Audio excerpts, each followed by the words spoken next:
Olá, estudante! Seja muito bem-vindo ao canal da Sala de Exatas. Eu sou o professor Ítalo Malinowski e hoje vou resolver uma questão de matemática com vocês sem usar o Teorema de Menelaus. Se você quiser pausar o vídeo, tentar resolver essa questão, fique à vontade. Depois volte aqui e veja se você acertou ou acompanhe a resolução para entender todos os passos. Aqui eu vou optar resolver esse problema utilizando ferramentas que geralmente a gente aprende lá no ensino fundamental para te mostrar que, mesmo não sabendo o Teorema de Menelaus, você consegue resolver problemas como esse. Vamos começar então fazendo uma revisão das ferramentas que você vai precisar. Primeiro, quando você tem duas retas paralelas, né, R e S aqui, ó, cortadas por uma transversal T, nós vamos poder dispor, né, de propriedades angulares bem interessantes, como por exemplo, se esse ângulo alfa aqui, ó, entre a reta S e a reta T é formado aqui embaixo, como S é paralela a R, então esse ângulo alfa também é o mesmo aqui em cima. Já que esse ângulo aqui, ó, é oposto pelo vértice em relação a esse, então se aqui é alfa, aqui também é alfa. Então, uma vez conhecido o alfa, que é o ângulo entre a reta S e a reta T, nós podemos transportar, entre aspas, esse ângulo para a reta R e para a reta T, lá em cima. Assim, nós vamos ter a relação entre ângulos alternos internos. Essa é a primeira propriedade que a gente está relembrando. Vamos à próxima. A segunda propriedade é aquela que estabelece a relação de um ângulo externo a um triângulo. Bom, seja um triângulo aqui, com seus ângulos internos alfa, teta e beta. Nós já sabemos, né, que a soma desses três ângulos aqui internos tem que dar 180 graus. Mas o que eu quero te convidar a refletir é sobre esse ângulo aqui, ó, de fora, o ângulo externo. Esse ângulo externo, ele é o que completa a beta para dar os 180 graus. Né? Observe que o ângulo completo aqui seria um ângulo de 180 graus.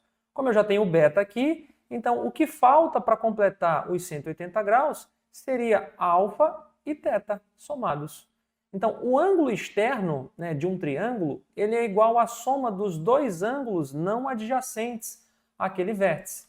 Então, se aqui eu tenho beta, né, que é como um ângulo interno, o que falta é alfa mais teta exatamente para a soma dar 180 graus. Vamos à próxima propriedade. A próxima propriedade é exatamente a semelhança de triângulos. Então, considere dois triângulos aqui, tal que o triângulo grande, esse aqui de cima, tem lados Azão, Bzão e Czão, e o triângulo pequeno, Azinho, Bzinho e Czinho. Eu já estou te dizendo que os ângulos internos aqui são alfa e beta no triângulo grande, alfa e beta no triângulo pequeno. Agora observe, se os ângulos internos aqui, ó, são iguais, pelo menos dois, né, alfa e beta, você há de concordar comigo que esse ângulo aqui, ó, é o que falta para dar 180 graus. Se alfa mais beta já tem ali valor de 100 graus, então teta seria 80 graus, que é o que falta. Mas se alfa e beta já dá 100 graus, então aqui só pode ser teta também. Então, dado um triângulo qualquer, cujos ângulos são alfa e beta, o outro ângulo, que é o teta, não pode ser qualquer coisa. Ele tem que ser exatamente o que falta para completar ali os 180 graus. Mas o que isso tem de interessante? É que, dado dois triângulos, cujos ângulos internos são exatamente iguais, os mesmos, né? Ó, alfa, beta e teta, haverá uma proporcionalidade entre os seus lados homólogos. Observe, o ângulo alfa no triângulo grandão olha, né, está de frente para o azão. Já no triângulo pequeno, o ângulo alfa olha para o azinho. Então, assim, nós podemos escrever que azão está para azinho, da mesma forma ou da mesma maneira que o beta no triângulo grande, que é o ângulo, olha para o Bzão, o lado Bzão, assim como o lado Bzão está para beta no triângulo pequeno, olha para o lado Bzinho.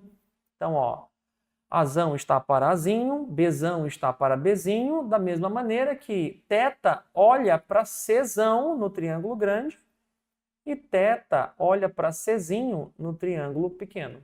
Então, nós podemos fazer essa relação entre os lados homólogos, né, entre triângulos semelhantes, e isso daqui é exatamente o que nós chamamos de constante de semelhança ou razão de semelhança. Haverá essa proporcionalidade sempre que dois triângulos tiverem ângulos internos iguais, os seus lados homólogos serão necessariamente proporcionais. E por fim, a quarta propriedade é bem interessante, porque que é o teorema fundamental da semelhança. Diz o seguinte, ó, dado um triângulo qualquer, com seus ângulos internos aí destacados, se a gente traçar uma reta paralela a um dos seus lados, Por exemplo, eu vou traçar aqui essa reta em verde paralela a essa base aqui, ó.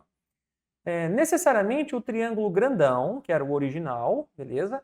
Ele vai ser semelhante ao nosso triângulo pequenininho, a esse bico aqui, ó, delimitado pela paralela e o outro vértice. Então, esse triângulo aqui, ó, ele vai ser semelhante a esse triângulo inteiro, grandão.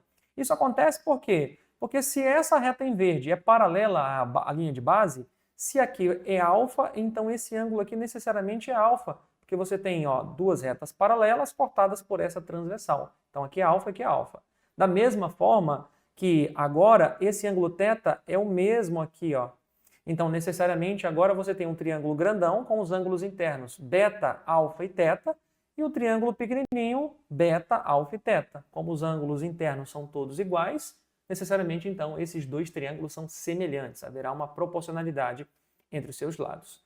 Conhecendo então essas ferramentas, que são geralmente ferramentas trabalhadas lá no ensino fundamental, às vezes no início ali do ensino médio, agora nós podemos voltar ao problema e resolver esta questão sem usar o teorema de Menelaus. Bom, para resolver a questão, vamos começar primeiro delimitando, né, os lados, né, as proporções entre os lados pelo texto. Né? AE sobre EB é 1/3, então se AE mede x, EB mede o triplo, né, 3x.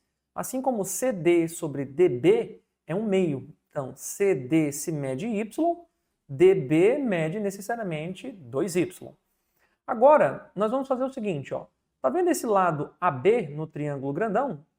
Nós vamos traçar uma paralela a esse lado, passando estrategicamente pelo ponto D de dado. Então, vou traçar uma reta aqui, ó, que seja necessariamente aqui uma imposição paralela à reta que contém o segmento AB.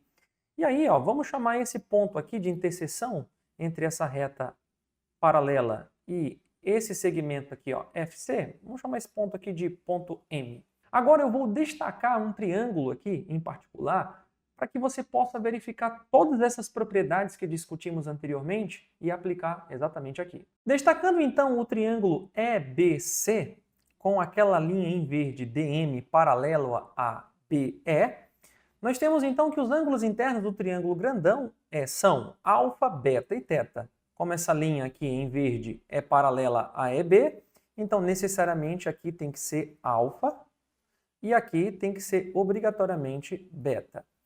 Ok? Isso já me garante que os triângulos EBC e DMC são necessariamente semelhantes, já que eles apresentam exatamente os mesmos ângulos internos. E aí, observe que será possível encontrar este segmento aqui, ó, esse pedacinho, DM. Por quê? Porque agora DM no triângulo pequeno olha para o ângulo θ, ó, olha para o ângulo θ. Então escreveremos assim, ó, DM está para... Quem é que olha para o ângulo θ no triângulo grandão, né? No triângulo EBC? Quem olha para o ângulo θ é 3x, ó. 3x olha para o ângulo θ, então isso é igual a 3x. Aliás, dm sobre 3x está para, né? Da mesma maneira que, por exemplo, ó, no triângulo pequeno, alfa olha para y, certo? Ó. Assim como no triângulo grande, o alfa, cuidado, ó, ele olha para isso aqui tudo, ó, ele olha para isso aqui tudo, que é 2y mais y, isso vale 3y. Assim, então, ó, a gente consegue simplificar y com y, esse 3 com esse 3, e a conclusão imediata é que esse trecho aí, ó, dm, vale exatamente x. Então, ó, nós já encontramos esse pedacinho aqui, ó. Esse pedacinho aqui mede x. Mas ainda aproveitando esses triângulos que aqui estão, note que esse ângulo aqui, ó, esse aqui, ó, ele é um ângulo externo do triângulo grandão, do triângulo EBC. Então, como ele é um ângulo externo, ele é a soma dos dois ângulos não adjacentes, né? Então seria beta mais θ. Aqui, ó, beta mais θ. Assim, então, beta mais θ mais alfa dá os 180 graus. Da mesma maneira que nesse triângulo aqui, ó, DMC, esse ângulo aqui, ó, também é externo a esse triângulo, né? Então, ó, como aqui eu já tenho alfa, então esse ângulo aqui de fora seria a soma dos dois ângulos não adjacentes, que é beta mais θ. Beta mais θ. E aí, beta mais θ mais alfa dá os 180 graus, como tínhamos falado anteriormente. E esse segmento aqui, DM, a gente já encontrou e já sabe que ele mede necessariamente x. Agora bora voltar com essas informações lá para o triângulo original, para que você consiga visualizar outra coisa bem interessante. E trazendo essas informações para o nosso triângulo original, né, todos os triângulos possíveis, aqui está a nossa paralela, aqui está o segmento DM, que mede x, os ângulos internos, né, alfa, beta e teta, e os ângulos externos, que seriam beta mais teta e beta mais teta. Bom, agora vamos olhar com muito carinho para esse cara aqui, ó. Ele tem ângulos internos beta mais teta, né, que é esse ângulo aqui, este ângulo aqui, certo? Ó, e esse outro aqui. Só que esse triângulo em destaque do lado esquerdo, ele necessariamente tem características muito peculiares como o do direito, ó, porque esses dois ângulos são opostos pelo vértice, então necessariamente são iguais. O ângulo aqui também é beta mais teta, e aí, ó, se eu tenho já beta mais teta e esse ângulo aqui com um tracinho, esse outro ângulo aqui, ó, tem que ser necessariamente dois tracinhos. Assim como no triângulo da esquerda, em destaque, beta mais teta e um tracinho, o outro ângulo só pode ser também dois tracinhos, que é o que falta para completar os 180 graus. Agora a gente nota que esses dois triângulos em destaque têm os mesmos ângulos internos e necessariamente, então, eles são semelhantes. E aí, a razão de semelhança entre eles é bem interessante, porque, observe, o ângulo de um risquinho olha para x. E o ângulo de um risquinho também olha para x. Então, a razão entre os lados homólogos desses dois triângulos é x sobre x, que vale 1. Além de serem semelhantes, esses dois triângulos são congruentes, apresentam os mesmos ângulos internos e as mesmas medidas de lado. Então, ó, se esse pedaço aqui, ó, EF mede, por exemplo, K, esse lado FM também tem que medir K, porque observe, o lado EF olha para dois risquinhos no triângulo da esquerda. O lado FM tem que olhar também para dois risquinhos no triângulo da direita. E como a razão de semelhança é unitária, vale 1, então se aqui for K, aqui também será K. E aí agora, ó, nós já temos exatamente essa relação aqui e essa relação. Da mesma maneira, ó, que beta mais teta olha para esse outro pedaço aqui. Ó. Vamos chamar isso daqui de Z. Se beta mais teta olha para Z, que seria o pedaço AF, então quem olha para beta mais teta no outro triângulo é o segmento FD. Esse cara também tem que valer Z. Assim, Z sobre Z dá 1, da mesma forma que K sobre K dá 1, da mesma forma que X sobre X dá 1. Ou seja, esses dois triângulos são congruentes. Eu sei que pelo desenho não parece, mas a gente não deve confiar necessariamente nas escalas, né? Já que esse desenho não foi feito sob medida, né? Sobre escala. Por fim, agora, nós podemos já começar a montar o que ele pede no problema, que é a razão entre certos segmentos. E uma dessas relações é exatamente voltando para o triângulo EBC, né, com a paralela lá, medindo x, que a gente já tinha determinado. Observe que a gente já viu que esses triângulos são semelhantes, então eu posso agora fazer o seguinte, ó. O lado inteiro MC olha para beta. Então, MC está para beta. Beleza? Assim como quem olha para beta no triângulo grande é isso aqui tudo, ó. Ó, esse segmento inteiro, que é K de E até F, como vimos anteriormente, mais K de F até M, como vimos anteriormente, e agora mais esse pedaço MC que a gente vai encontrar. Então aqui vai ficar 2K mais MC. Da mesma forma que agora, no triângulo pequeno, né, quem olha para alfa é Y, e quem olha para alfa no triângulo grande é isso aqui tudo, que mede 3Y. Então aqui 3Y. Assim a gente consegue simplificar Y com Y, e agora nós podemos determinar o valor de MC em função de K. Multiplicando cruzado, 3 vezes MC, 3MC. 1 vezes 2K mais MC é 2K mais MC. Esse MC passa para o outro lado subtraindo. 3MC menos MC é 2MC, isso é igual a 2K.